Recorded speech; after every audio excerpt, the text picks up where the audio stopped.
Hello guys, welcome to wave Tectronics. मेरा नाम ईशान शर्मा है और आप देख रहे हैं मेरी बिजनेस स्टडीज़ की सीरीज़। और इस सीरीज़ में हमें जो आज स्टार्ट करना है that is our new chapter staffing.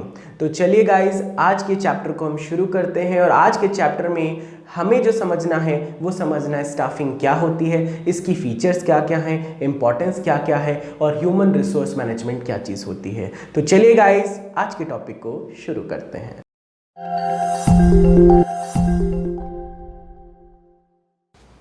तो चलिए गाइस, आज के टॉपिक को शुरू करते हैं। और आज के टॉपिक में जो हमें समझना है that is known as staffing. तो देखिए, इससे पहले प्लानिंग प्रोसेस हमने देखा था, ऑर्गेनाइजिंग प्रोसेस हमने देखा था। तो प्लानिंग में हम लोग ये देखते हैं कि कैसे प्लान्स बनाए जाएंगे कंपनी के लिए।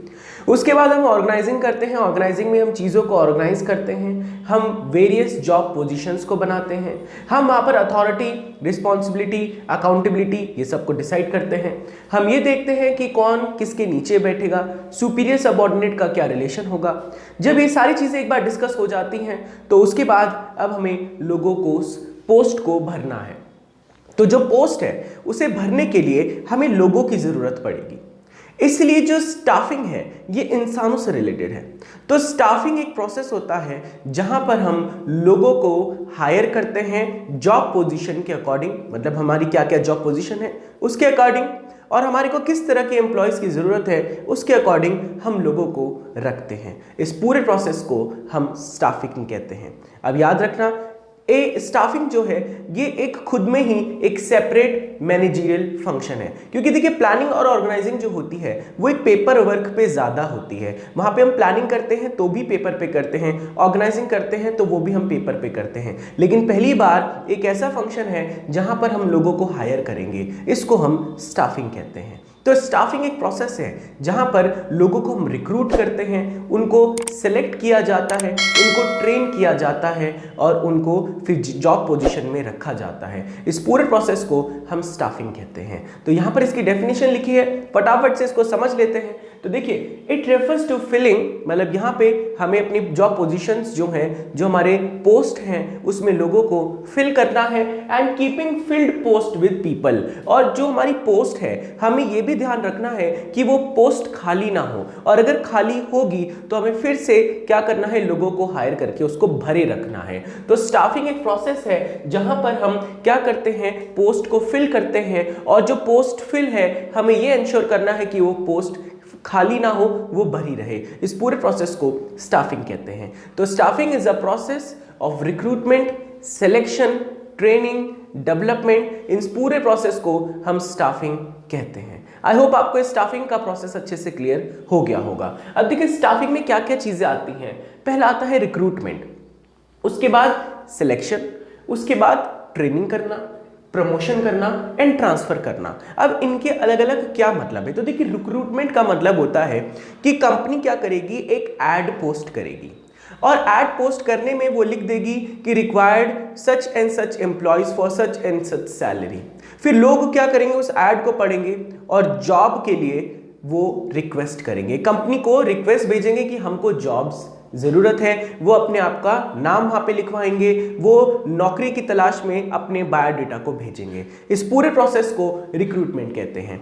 जब बहुत सारी एप्लीकेशन कंपनी के पास आ जाती है तो फिर उनका टेस्ट लिया जाता है। इस पूरे प्रोसेस को सिलेक्शन कहते हैं।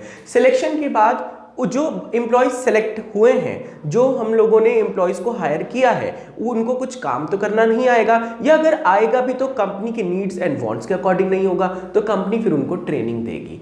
ट्रेनिंग देने के बाद उनको प्रमोट किया जाएगा, उनको जॉब पोजीशन दी जाएगी, उनके अकॉर्डिंग काम दिया जाएगा, और काम देने के बाद उनको अगर ट्रांसफर की जरूरत हुई, प्रमोशन की जरूरत हुई, तो वो सब चीज़ें भी की जाएंगी। तो इसमें जो आपका रिक्रूटमेंट है और जो सिलेक्शन है, ये जो सारे प्रोसेस हैं, ये सब प्रोसेस जो आते हैं स्टाफिंग के अंदर आते हैं। तो स्टाफिंग में इतने सारे जो फंक्शंस हैं, इतने सारे फंक्शंस के अंदर मौजूद हैं। तो ये होता है स्टाफिंग। स्टाफिंग का मतलब लोगों को हायर करना और अपने पास रखना जॉब पोजीशन के अकॉर्डिंग।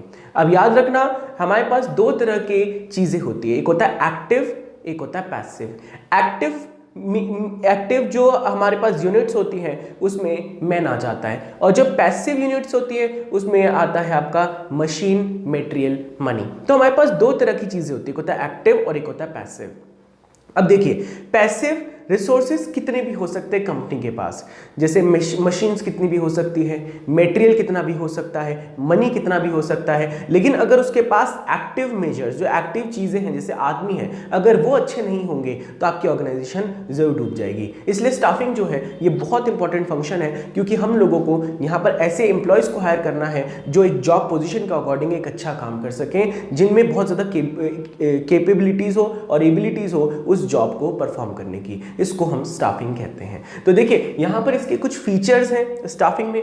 तो रिलेटेड टू ह्यूमन बीइंग, मैंने भी पहले भी बताया कि जो स्टाफिंग है वो इंसानों से रिलेटेड है, तो इसलिए ये ह्यूमन बीइंग है, ह्यूमन बीइंग से रिलेटेड है, क्योंकि इंसान जो है वो एक सोशल एनिमल है और ये सारा जो स्टाफिंग प्रोसेस है ये इंसानों से रिलेटेड है। लेकिन जो प्लानिंग है और जो ऑर्गेनाइजिंग है ये पेपर वर्क है, लेकिन पहला फंक्शन एक ऐसा है जो इंसानों की बात करता है, इसलिए इसे रिलेटेड टू ह्यूमन बीइंग्स कहते हैं। क्योंकि देखिए हम ह्यूमन बीइंग्स को ही सिलेक्ट करते हैं, प्रमोशन भी उन्हीं का होता है, सिलेक्शन होता है, रिक्रूटमेंट होता है, सब वो इंसानों से रिलेटेड है, इसलिए यहाँ पे लिखा है रिलेटेड टू ह्यूमन बीइंग्स। अब इसके बाद है सेपरेट मैनेजरियल फंक्शन, जैसे प्लानिंग हो गया, ऑर्गेनाइजिंग हो गया, तो ये मैनेजमेंट के एक फंक्शंस हैं, लेकिन जो स्टाफिंग है वो खुद में ही एक बहुत बड़ा फंक्शन है। स्टाफिंग एक सेपरेट, एक अलग से एक पूरा एक मैनेजमेंट फंक्शन है, क्योंकि इसमें बहुत सारा काम है जो एक मैनेजर को करना पड़ता है, तो इसलिए ये एक सेपरेट मैनेजरियल फंक्शन है।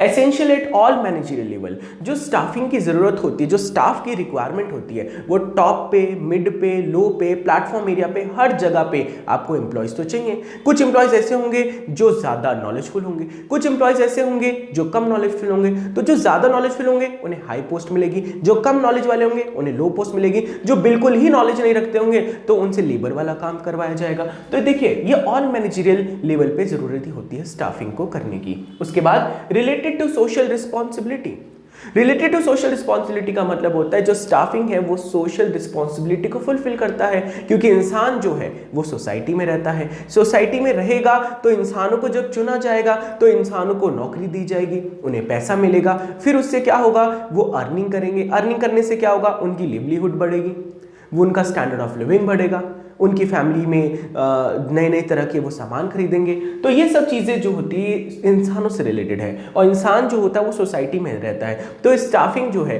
वो एक सोशल रिस्पॉन्सिबिलिटी के अंदर आता है। नौकरी देना, प्रमोशन देना, उनको आगे बढ़ाना, डेवलप करना, ये सब सोशल रिस्पॉन्सिबिलिटीज़ के अंदर आता है। उसके बाद effect on internal external environment, याद रखना जो स्टाफिंग होता है वो इंटरनल एक्सटर्नल एनवायरनमेंट से अफेक्ट होता है। जैसे इंटरनल एनवायरनमेंट में आ गया प्रमोशन करना, ट्रांसफर करना, ले ऑफ करना, तो इससे अब हम जैसे एक कंपनी है वो नहीं चाहती कि वो बाहर से कोई क्राउड लेके आए, बाहर से कोई रिक्रूटमेंट करे, तो वो अपने खुद के जो एम्प्लॉयज है उन्हें प्रमोट कर सकती है, ट्रांसफर कर सकती है, क्योंकि वो उन्हें पहले से जानती है।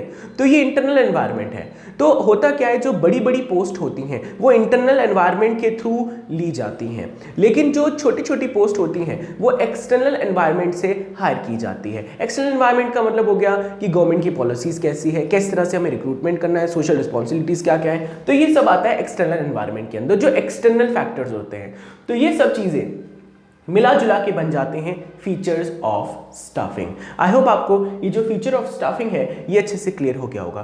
पहला है इंसानों से रिलेटेड है, सेपरेट मैनेजरियल फंक्शन है, essential at all managerial level, उसके बाद related to social responsibility and effect of internal and external environment, मतलब ये इंटरनल एक्सटर्नल एनवायरनमेंट से अफेक्ट हो जाता है। अब इसके बाद यहाँ पे कुछ इसकी इंपॉर्टेंस है, इसको भी हम फटाफट से समझ लेते हैं। Helpful in discovering and obtaining competent employ, staffing एक ऐसा प्रोसेस है जब हम लोग स्टाफिंग करते हैं तो हमारे पे बहुत सारे लोग आ जाते हैं, बहुत सारी रिक्वेस्ट आ जाती है, तो उसमें से हम अपनी पोस्ट के अकॉर्डिंग सबसे ज़्यादा बेस्ट से best employ according to the knowledge, skill and expertise के अकॉर्डिंग हम उन्हें हायर करते हैं। तो इससे क्या होता है, हमारी पोस्ट के अकॉर्डिंग हम एक एक एम्प्लॉयज को बहुत ज़्यादा स्क्रीनिंग करने के बाद हायर करते हैं। इससे एक अच्छी बात ये हो जाती है कि हम लोगों को एक कॉम्पिटेंट एम्प्लॉय, कॉम्पिटेंट एम्प्लॉय का मतलब जो सबसे ज़्यादा केपेबल होगा, जिसमें बहुत ज़्यादा आपका काम करने की एबिलिटीज़ होंगी, नॉलेजफुल होगा, एक्सपीरियंस होगा, इसे कॉम्पिटेंट एम्प्लॉय कहते हैं। तो स्टाफिंग एक ऐसा प्रोसेस है जो हमें बेस्ट से बेस्ट एम्प्लॉयज़ को हायर करने में हेल्प करता है। इसको बोलते हैं helpful in discovering and obtaining competent employ. Staffing से आप लो लेवल के एम्प्लॉयज को भी हायर कर सकते हो और स्टाफिंग से आप हाई लेवल के एम्प्लॉयज को भी हायर कर सकते हो। तो स्टाफिंग जो होता है इससे आप कुछ भी काम कर सकते हो। इसके बाद helpful in better performance. Obvious सी बात है कि अगर आप अपनी स्टाफिंग जब आप करोगे तो बेस्ट से बेस्ट एम्प्लॉयज आपके पास आएंगे। बेस्ट से बेस्ट एम्प्लॉयज जब आपके पास आएंगे तो वो पहले से ही एक्सपीरियंस्ड होंगे या वो बहुत ज़्यादा स्किलफुल होंगे। तो होगा क्या, वो अपना काम सही तरह से करेंगे। वो man machine material money, man क्या हुआ, एक्टिव सोर्स हुआ, पैसिव सोर्स क्या हुआ, मशीन मटेरियल मनी। तो जब मैन आपके अच्छे होंगे, जब लोग आपके अच्छे होंगे, तो जो पैसिव मेजर्स हैं उनका वो सही तरह से इस्तेमाल करेंगे। तो इससे क्या होगा, आपकी रिसोर्स की बर्बादी नहीं होगी, काम टाइम पे पूरा होगा। तो इससे क्या होगा, आपकी परफॉर्मेंस बढ़ेगी। Helpful in continuous survival and growth of enterprise. अगर एक ऑर्गेनाइजेशन है वो लंबी ग्रोथ तभी कर सकती है जब उसके पास एक अच्छे डेडिकेटेड एम्प्लॉयज हैं। क्योंकि देखिए, एक ऑर्गेनाइजेशन तो एक पेपर पे होती है, लेकिन उसे चलाने वाले तो इंसान ही होते हैं। अब इंसान अगर अच्छे होंगे, अगर वो दिमाग वाले होंगे, अगर उनमें टैलेंट होगा, अगर उनमें नए वेज होंगे कुछ किसी चीज को सोचने के लिए, वो मॉडर्नाइजेशन से काम करेंगे, तो ऑब्वियस सी बात है आपकी ग्रोथ तो होगी, आप आगे भी बढ़ोगे और आपको धीरे धीरे सक्सेस भी मिलेगी। तो स्टाफिंग से ये सारी चीजें होती है। क्या होती है, एक तो कंपनी कंटिन्यूअस चलती रहती है, सर्वाइवल हो जाता है, ग्रोथ ऑफ एंटरप्राइज, ये सब चीजें आपकी स्टाफिंग से हो जाती हैं। Helpful in optimum utilisation of human resources. अब आपके पास दो तरह के रिसोर्स हैं, एक है इंसानों वाला रिसोर्स और एक है मैन मशीन मटेरियल, ये सब भी होता है। अब देखिए, होता क्या है कि जब इंसान होते हैं तो इंसान जो मशीन होती है, मटेरियल होता है, मनी होता है, इसका सही तरह से इस्तेमाल होगा, आपके रिसोर्सेज की बर्बादी नहीं होगी। तो इससे क्या होगा, आपके जो ह्यूमन रिसोर्स हैं उनका सही तरह से इस्तेमाल होगा, उनकी जो काम है उनका वेस्टेज नहीं होगा, काम तरीके से होगा। तो स्टाफिंग जो होता है वो आपका optimum utilisation of human resource करवाने में हेल्प करता है। उसके बाद helpful in improving job satisfaction and morale of employ. जब हम एम्प्लॉय को हायर करते हैं तो एम्प्लॉय को हम ट्रेनिंग देते हैं, उन्हें समझाते हैं कब क्या करना है, किस तरह से प्रमोशन होगा, सैलरीज कितनी होंगी, और जब भी वो सैड होते हैं तो मैनेजर उन्हें मोटिवेट करता है। तो इससे क्या होता है कि एम्प्लॉय को काम करने में अच्छा लगता है, उनकी जो प्रॉब्लम्स होती है उसको सॉल्यूशन देता है एक मैनेजर। तो इससे क्या होता है, एम्प्लॉयज का मोरल बूस्ट होता है और उनको जॉब सेटिस्फैक्शन होता है। जॉब सेटिस्फैक्शन का मतलब होता है कि आप किस जगह पे काम कर रहे हो और एम्प्लॉयज कितने डेडिकेटेड होकर काम कर रहे हैं और उनका वर्किंग एनवायरनमेंट कैसा है। ये सब चीज़ें जॉब की सेटिस्फैक्शन में आती हैं। तो जॉब सेटिस्फैक्शन तभी होगा जब आप पे एक अच्छा वर्किंग एनवायरनमेंट होगा, और वो तभी पॉसिबल है जब आप स्टाफिंग करेंगे। तो स्टाफिंग की कुछ इंपॉर्टेंस है। पहला, हेल्पफुल इन डिस्कवरिंग और ऑब्टेनिंग कॉम्पिटेंट पर्सनल, मतलब आप एक सही कॉम्पिटेंट पर्सन को हायर करेंगे। उसके बाद बेटर परफॉर्मेंस होगी। Helpful in continuous survival growth of enterprise. उसके बाद helpful in optimum utilisation of resources, और उसके बाद helpful in improving the job satisfaction. ये सब चीजें मिला के आता है इंपॉर्टेंस ऑफ स्टाफिंग के अंदर। आई होप आपको features and importance of staffing अच्छे से क्लियर हो गया होगा। अब इसके बाद एक नेक्स्ट टॉपिक आता है जिसे हम कहते हैं ह्यूमन रिसोर्स मैनेजमेंट। अब ये क्या चीज होती है, तो देखिए, पहले एक ऑर्गेनाइजेशन जो होती थी वो बहुत छोटी होती थी। छोटी ऑर्गेनाइजेशन में थोड़े लोग होते थे, एक मैनेजर 4-5 लोगों को आराम से संभाल सकता है। तो फिर वो अकेला ही सारे काम कर लेता था, मतलब किस एम्प्लॉय की कितनी सैलरी होगी, उसके पैसे कब काटने हैं, ये सब चीज़ें एक मैनेजर खुद ही डिसाइड कर लेता था। लेकिन क्या हुआ, जैसे जैसे ऑर्गेनाइजेशन बढ़ती जाएगी, जैसे जैसे वो ग्रो करेगी, जैसे जैसे टेक्नोलॉजी आएगी, तो एक मैनेजर जो होता है वो सारे काम खुद नहीं कर सकता। इसीलिए एक डिपार्टमेंट को बनाया गया और उस डिपार्टमेंट का नाम रखा गया human resource department, HR department. और ह्यूमन रिसोर्स डिपार्टमेंट क्या करता है, लोगों को रखता है, फिर सेलेक्ट करता है, फिर ट्रेनिंग करता है, फिर डेवलप करता है, फिर उन्हें कंपनसेशन दिया जाता है, फिर उनको मोटिवेट किया जाता है। ये पूरे प्रोसेस को जो करने का जो प्रोसेस है इसे कहते हैं ह्यूमन रिसोर्स मैनेजमेंट। ह्यूमन मतलब इंसान, वो आपके रिसोर्सेज हैं और उन्हें आपको मैनेज करना है, सही तरह से रखना है। तो इसका एक डिपार्टमेंट बनाया गया और इस डिपार्टमेंट को सारी जिम्मेदारी सौंप दी कि तुम ही लोगों को हायर करोगे, तुम ही सेलेक्ट करोगे, तुम ही ट्रेन करोगे, तुम ही डेवलप करोगे, तुम ही उनका सैलरी का हिसाब किताब रखोगे, तुम ही उनको प्रमोशन करोगे, तुम ही ट्रांसफर करोगे, तुम ही ले ऑफ करोगे, सारा काम तुम ही करोगे। तो एक सेपरेट डिपार्टमेंट को HR डिपार्टमेंट कहते हैं, ह्यूमन रिसोर्स डिपार्टमेंट, और वो जो काम करता है पूरे प्रोसेस को उसे कहते हैं ह्यूमन रिसोर्स मैनेजमेंट। तो ये है human resource management. Human resource management का जो ये इतना बड़ा कॉन्सेप्ट है, ये एक दिन में नहीं आया, इसके अलग अलग स्टेजेस हैं। पहला आया लेबर वेलफेयर स्टेज। ये लेबर वेलफेयर स्टेज क्या होता है? तो देखिए, पहले ऑर्गेनाइजेशन छोटी हुआ करती थी, लोग भी थोड़े हुआ करते थे, और मैनेजमेंट अलग से अपना टीम बना के रखती थी, और लेबर्स की अपनी अलग यूनियन होती थी जिसे हम लेबर यूनियन कहते हैं। तो हुआ ये था, उस पहले के ज़माने में फैक्ट्रीज में काम होता था, थोड़े लोग काम करते थे, तो लेबर में से यूनियन बनती थी और उसका एक लीडर चुन लिया जाता था, और वो लीडर और जो मैनेजमेंट है, जो लीडर होगा वो सारी बातें किससे करेगा? मैनेजमेंट से, और मैनेजमेंट सारी बातें वो लेबर से करेंगी। तो इसे लेबर वेलफेयर स्टेज कहते हैं। मतलब पहले क्या होता था, एक ट्रेड यूनियन, ट्रेड लीडर चुन लिया जाता था और वही सारा काम करता था। यूनियन लीडर भी आप इसे कह सकते हैं। तो इसे लेबर वेलफेयर स्टेज कहते हैं। फिर धीरे धीरे फैक्ट्री का जमाना आया, तो एक ही छत के नीचे बहुत सारे एम्प्लॉयज बैठ गए। फिर अब वहां पे एक ही छत के नीचे बहुत सारे लोग काम कर रहे हैं। अब यहां पे एक पर्सनल मैनेजर की जरूरत हुई। पर्सनल मैनेजर का मतलब हुआ कि अब सपोज करिए लोग बढ़ गए, 200-300 लोग हो गए। अब एक मैनेजर की जरूरत है। वो क्या करेगा? लोगों को हायर करेगा according to the needs, selection करेगा, ट्रेनिंग करेगा, उन्हें प्रमोट करेगा। एक मैनेजर ये सारा काम हैंडल कर रहा था, इसे पर्सनल मैनेजर कहते हैं। क्योंकि जब एक फैक्ट्री के अकॉर्डिंग बड़े लेवल में काम होना शुरू हुआ, तो फिर एक ऐसे बंदे की नीड हुई जो ये सारा काम खुद संभाल ले, तो इसे कहते हैं पर्सनल मैनेजमेंट आपका स्टेज। इसे हम पर्सनल मैनेजर भी कहते हैं। दूसरी वाली स्टेज है। और तीसरी वाली स्टेज जो आई है, that is human resource management stage. अब इसमें क्या हुआ कि देखिए, जैसे अब के ज़माने में ऑर्गेनाइजेशन बहुत स्पीड से बढ़ रही है, नई नई टेक्नोलॉजी आ रही है, हर दिन कुछ ना कुछ नया अपडेशन आ जाता है, तो हमें अपने एम्प्लॉयज़ को अप टू डेट रखना है। हमारे एम्प्लॉयज़ अगर पुरानी सोच से काम करेंगे तो ज़रूर हमारा ऑर्गेनाइजेशन डूब जाएगा। इसीलिए एक पूरे डिपार्टमेंट की ज़रूरत हुई जिसका काम होगा बस एम्प्लॉयज़ को अप टू डेट रखना, ट्रेनिंग करना, उन्हें प्रमोट करना, उन्हें हायर करना, उनको सिलेक्शन करना, उनको सारे काम करना। तो इसे कहते हैं ह्यूमन रिसोर्स मैनेजमेंट स्टेज। और आज ह्यूमन रिसोर्स मैनेजमेंट स्टेज के अकॉर्डिंग हम लोग हैं और इसी के अकॉर्डिंग काम किया जाता है। तो ये है आपकी 3 तरह की स्टेज। पहले आया लेबर वेलफेयर स्टेज, फिर उसके बाद आया पर्सनल मैनेजमेंट स्टेज, और उसके बाद आया ह्यूमन रिसोर्स मैनेजमेंट स्टेज। 3 तरह की स्टेजेस हैं। अब ह्यूमन रिसोर्स मैनेजमेंट जो इतना बड़ा डिपार्टमेंट है, ये करता क्या है? तो सबसे पहले ये क्या करते हैं? रिक्रूटमेंट करते हैं, लोगों को बुलाते हैं ऑर्गेनाइजेशन में और अब बोलते हैं कि तुम अप्लाई करो और हमारे पास अपनी जॉब की क्या भेजो, रिक्वायरमेंट भेजो। तो ये पहला काम हो गया। Providing expert services. Human resource management क्या करता है? अपने एम्प्लॉयज को, जो भी वो हायर करता है, उन्हें एक्सपर्ट सर्विसेज, ट्रेनिंग कराना, प्रमोशन कराना, एक्सपर्ट सर्विसेज देता है। उसके बाद डेवलपमेंट, कंपनसेशन, इंसेंटिव प्लान।